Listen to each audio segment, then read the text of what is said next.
guys, welcome back to my channel. Welcome if you are new. My name is Heather. I'm a homeschooling mom of 3 kids and we are in our 11th year homeschooling. Today I'm going to be sharing with you some of my favorite homeschooling books, and I love reading. So that is mainly how I have garnered all of my information about homeschooling over the years, is by reading a lot of homeschooling books. Now, these are not all of the homeschool books that I've read, but they are some of my favorites that I wanted to share with you. I think they're really good for beginner homeschoolers and definitely give a lot of encouragement. I do have a few just general parenting books as well, and those are really what started me on my homeschooling journey. When I read a couple of those parenting books, it really made me realize that homeschooling was going to support the sort of family culture that I wanted for our home. So I will share those as well, but let's get started with some of my favorite homeschooling books. So the first book that I have to share is Home Learning Year by Year, and this is a book that goes all the way, I think it starts at pre-K. Let me look now that I'm not, I should have looked beforehand. Yes, it starts with preschool and goes all the way up to grade 12, and it has all of the general information that you would normally learn in the different subject areas for the age of your child. Now, obviously, homeschooling, there are no grade levels. You can be at a first grade level for math and at a 5th grade level for reading. There are, kids develop skills differently. Every child is different, but this is a really good resource if you are looking to just make sure that you are on the right track. If you do not know exactly what is normally taught in those grades, not that it has to be specifically this curriculum, but this can help you develop your own curriculum and finding resources for the different ages. I think it's a great book. We do not follow it to a T, but I do like to go in and just see, well, are we reading some of the books that are listed in here? Have we touched on some of the topics? Is there something that we haven't touched on in several years and I really ought to? I think that this is a great book for that. It's not very expensive. I think it might be only $15. And this book, this is a newer edition that I just got, and it is the 2020 edition. So this is pretty up to date with new information for you. I definitely recommend this one. The next book that I have is The Well-Trained Mind, and if you are into classical education, story of the world, that type of stuff, this is by Susan Weiss Bauer. She is a great resource for the homeschool community. She used to have a lot of forums. I'm not sure if they still have those or not, because I have not been in those types of forums for many years, but this again is going to go through all the different grades and show you different options for materials that you should use for those grades. Now, again, this does not mean that you have to use all of these resources, but sometimes it's really nice to be able to go through and see all of the different options available as you're figuring out which resources you want to use. Now, obviously, it's a very thick book, the same as this book. Whoops.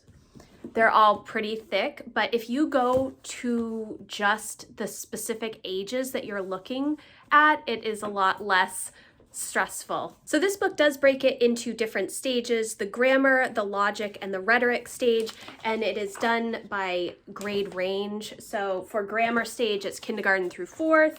The logic stage is 5th through 8th. The rhetoric stage is 9th through 12th grade. And then it has the different resources and how to teach to those different stages, because obviously you're going to change how you present information based on the age of your child.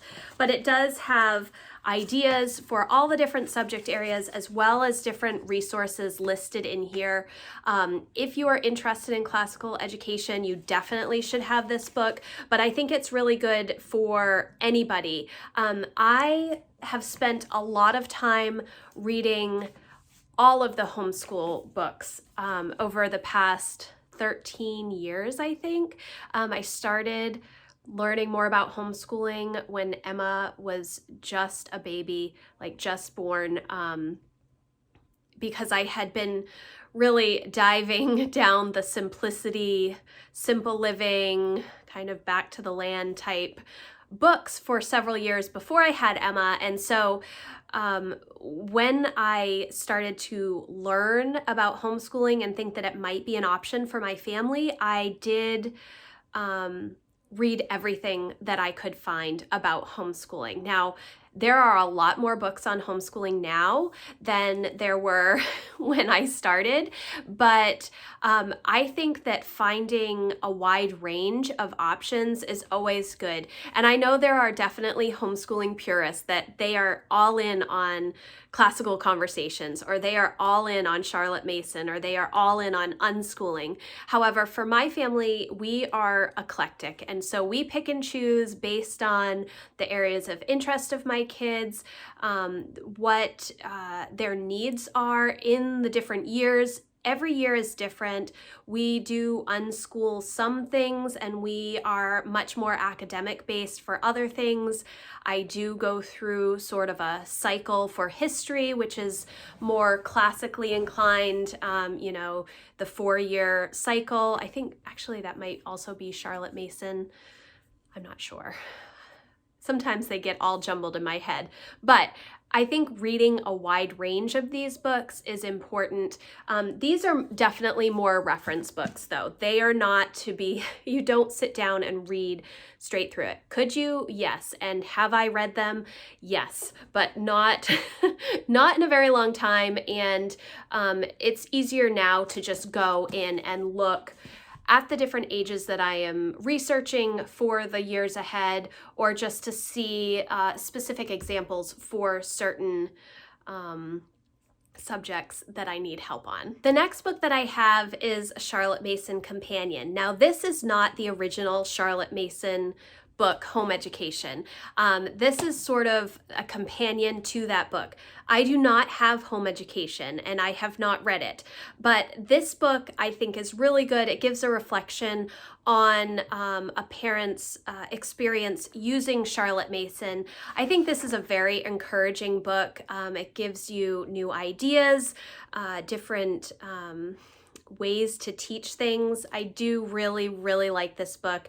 And especially if you are interested in the Charlotte Mason method, she tends to wait a little while for formal lessons. Her lessons, when you are using Charlotte Mason method, are very short on a broad range of topics, so little bite-sized pieces. I think it's maybe like 15 minutes, 15-minute lessons. There are so many great Charlotte Mason resources online. Ambleside Online is one of those. It has, I think it has plans for every single year through high school, for the different levels, and then you would just need to get the books and resources to go with those plans. So those are free plans online. I'll leave a link for that in the description box. But this is really, I really liked all of the information on narration when I read it. Learning through literature is a lot of how we learn in our family. So I love to be able to read and discuss books with my kids and have them come back to me and tell me what they are reading about instead of, I do use a lot of questions. We've used Sunlight for, we're in our 12th or 13th level of sunlight this year. So we have used a lot of the resources from Sunlight.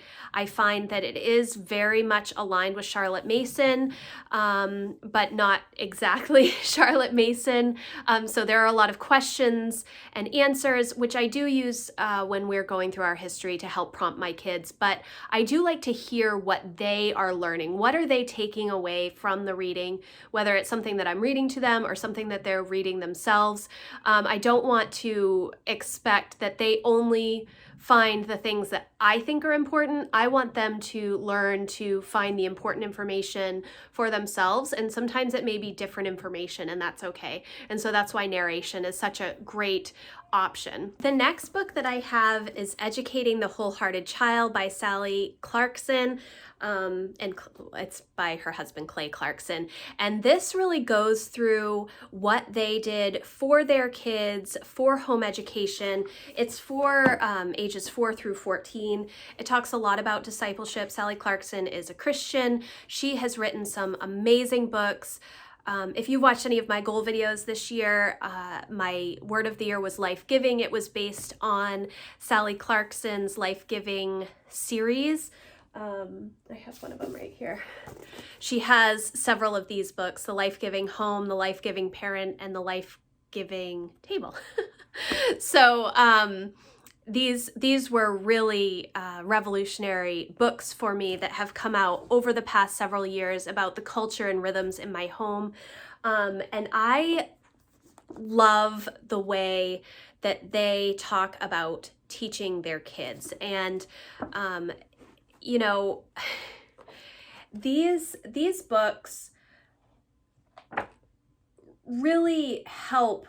There are just so many resources in here and tips when you're struggling.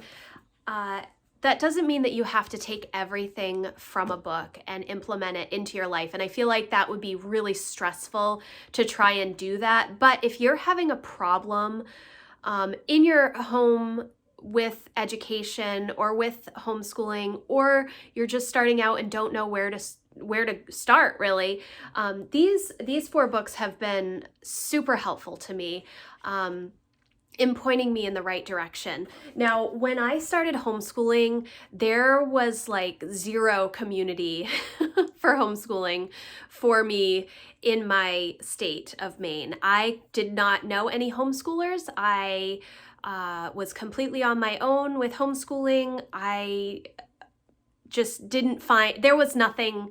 So there was no homeschool community locally for me. And so I really leaned in on a lot of the books that I read to help me, because I didn't have somebody to bounce ideas off of. I didn't have somebody that I could just call up and say, you know, what do you think about this? So I instead spent a lot of time researching and developing my own plans, and I feel really good about that. And now I do have a great community of homeschoolers in Maine. If you are in Maine and you're not part of my Maine Homeschool Network Facebook page, I will leave a link for that in the description box. We have a wonderful group of people. There are a lot of veterans, a lot of new homeschoolers, and everybody is so encouraging and helpful. But when I started homeschooling, I didn't have that. And I think that's actually pretty common. When you start homeschooling, you may not know a lot of other homeschoolers or any homeschoolers. And so you're just unsure of where to start. And homeschooling is so different than public school. You have so much more freedom, and with that freedom comes a lot of comparison because you don't know where to go exactly. So that's why I love these types of books. They give me a reference point, a starting point that I can then implement into my home and my homeschool and see how it works. If it doesn't, I am able to shift gears, and that's okay. It's okay to shift gears when you are homeschooling. I know that it's hard because you think of homeschool as public school. You think, okay, we have a history, we have science, we have ELA, we have math, we have to get through those subjects.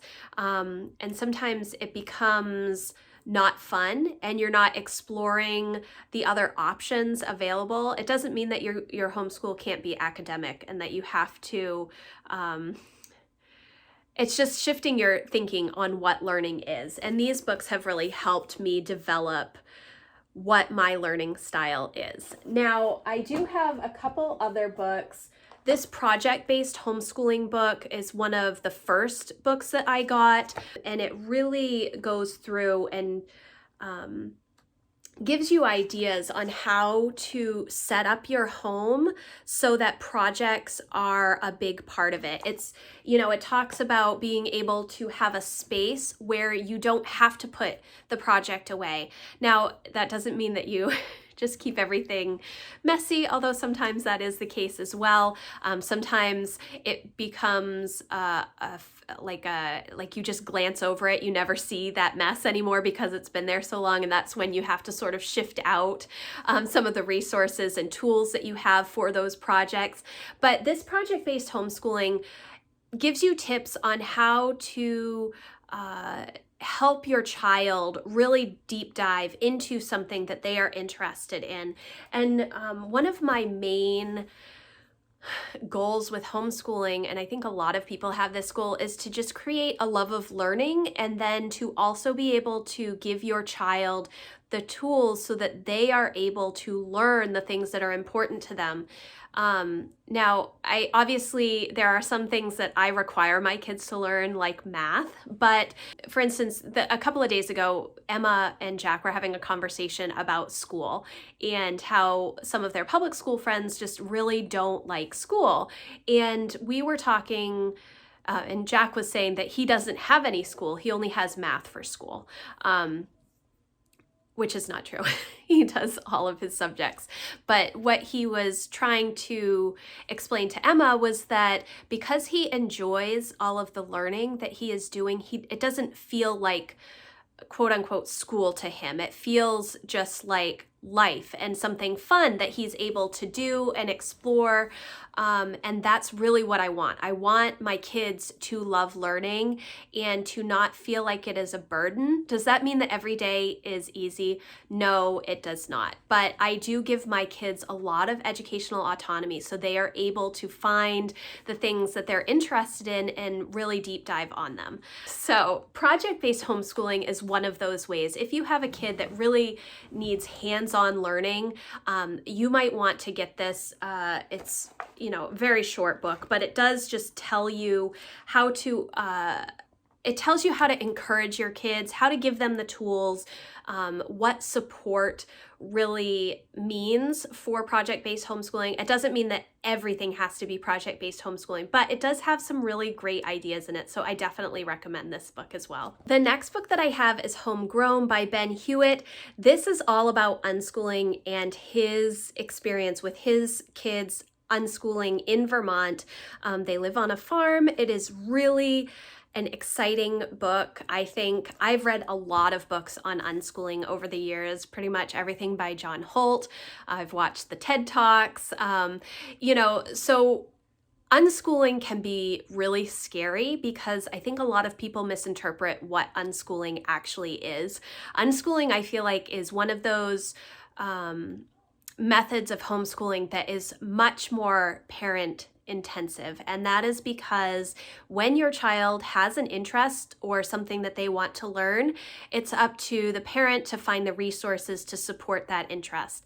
Now, a lot of times interests can be fleeting and you go through a lot of time and effort to find materials and resources for your kids to use. And then they may decide that they are interested in something else and you've spent all of that time, and it can be a little bit frustrating. But this was much more memoir type reading, which I love. I love to read story, nonfiction story, people's life stories. And so I really, really liked this book. I liked how it showed unschooling in real time. It's not just method, where a lot of these books are about method. But this book, Homegrown, really went into how they were living their lives and what that looked like, what unschooling looked like in the day-to-day. And so I really like this book.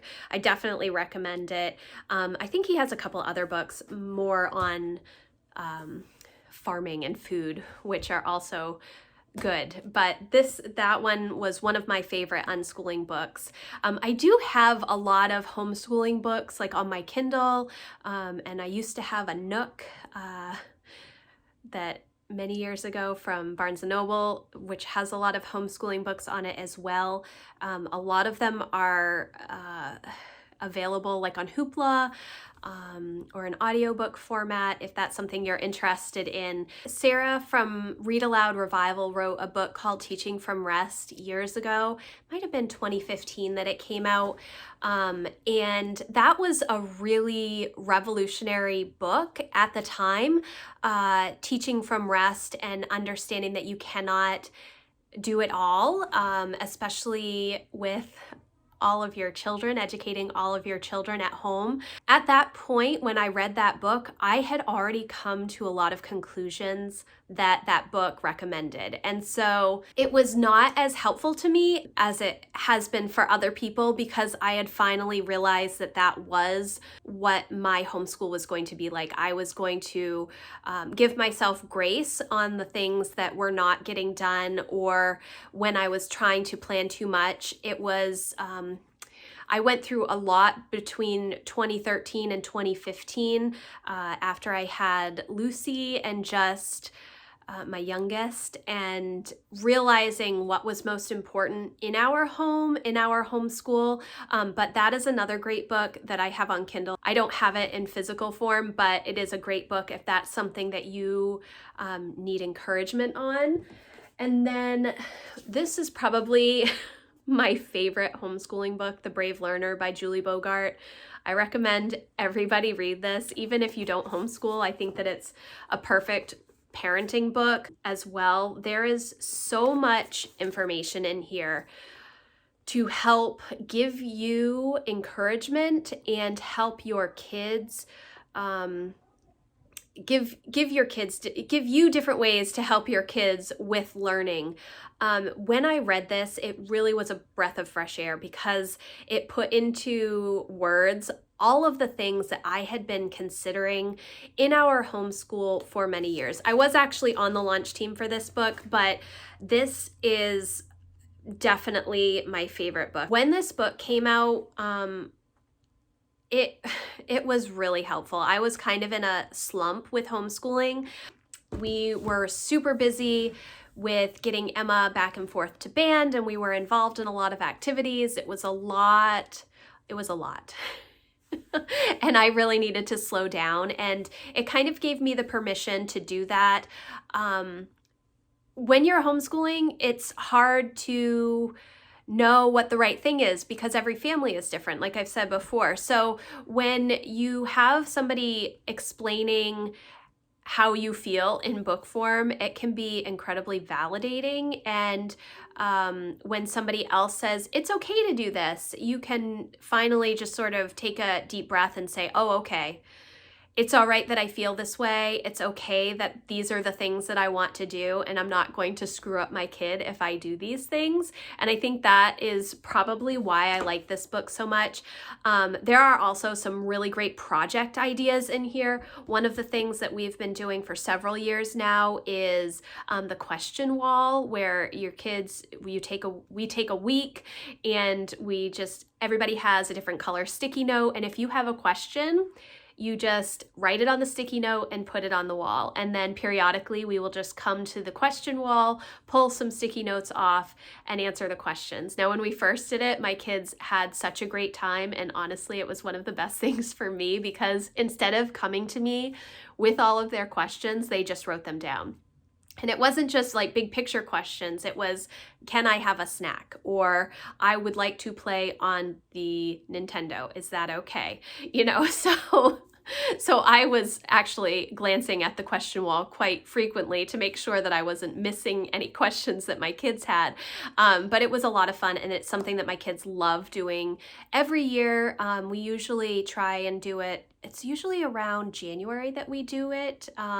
It gives us some fresh perspective as we're coming out of our long winter break, to start fresh for the winter spring term. So I definitely recommend that you get that book.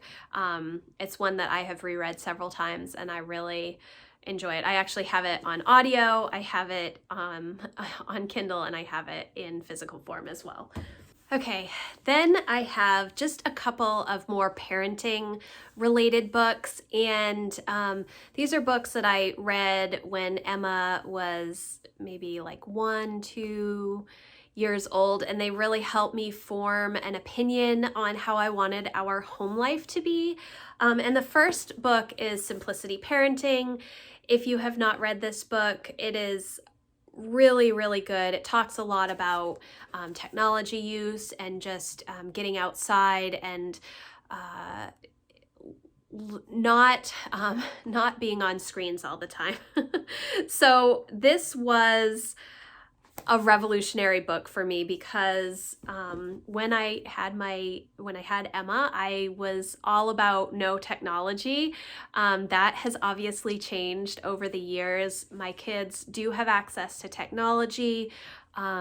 We are pretty responsible with it, I think, but they have a lot of freedom to be able to use technology in their day-to-day, and because they have so much freedom, they are not inclined to always use it. They are able to go and do other things as well.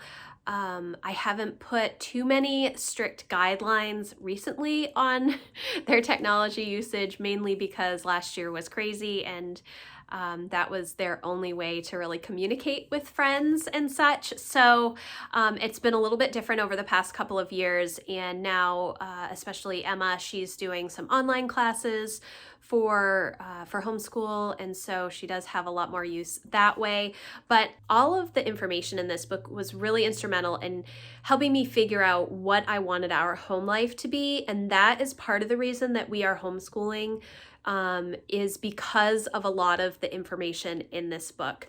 And then the next book is by Jamie C. Martin, Steady Days. Jamie C. Martin was my first introduction to homeschooling. When I was originally researching homeschooling, her website was the first one that came up, and this book had come out right around then. I think it was 2009. Let me see. Yes, so this came out in 2009, and it was, she was one of the first people that I had really heard about homeschooling from, and it was never anything that I had considered, but when I was reading through her blog, that definitely helped me figure out that I did want to do homeschooling. So this is not a book on homeschooling. It does have a section, I think, on home learning or learning together. And it was a lot about like organizing your house and rhythms and routines and getting things in order so that you're not overwhelmed. So that was this book. And then she did end up taking over Simple Homeschool, which I think Tish Oxenreider had started. When was that? Maybe 2011, 2012, 2013? I'm not sure exactly when that was, but there was so much great information, and that's where I really got a lot of my information on homeschooling in the beginning, because that was like the only resource that I knew of for homeschooling besides all of my books. So, and then the last book that I have is The Rhythm of Family by Amanda Soul. She is Soul Mama online. She used to have a blog. I think she shut it down in 2019 maybe, and then she may have started it back up during all of the craziness of last year. I haven't really seen it, but she was also a homeschooling family, farming, natural living family, and that was really what was driving me towards homeschooling, is just that home-centered life. It was when local food was starting to become a lot bigger, CSAs, all of that kind of stuff, which is what I'm really interested in, all of that green living, simple living, I really like all of that stuff. And so she was a homeschooler, and she did write a little bit about homeschooling on her blog, but it was much more simple living, knitting, gardening, that kind of stuff. But this book was really a great one just to give me ideas on seasonal living, how I wanted our days and weeks and months to really flow. And that's kind of what my homeschool philosophy has been for many, many years. Very seasonal, theme-based homeschooling, which works for us and I really enjoy. Okay, I thought this was going to be a super quick video. Nothing I ever do is super quick, but those are some of my favorite homeschooling books. I hope that this was helpful for you. I will leave links for all of this stuff in the description box. If you have questions about any of these books, or you are looking for specific homeschooling books, let me know, because I've probably read it already. So thank you guys so much for watching, and I will see you in the next video. Bye guys.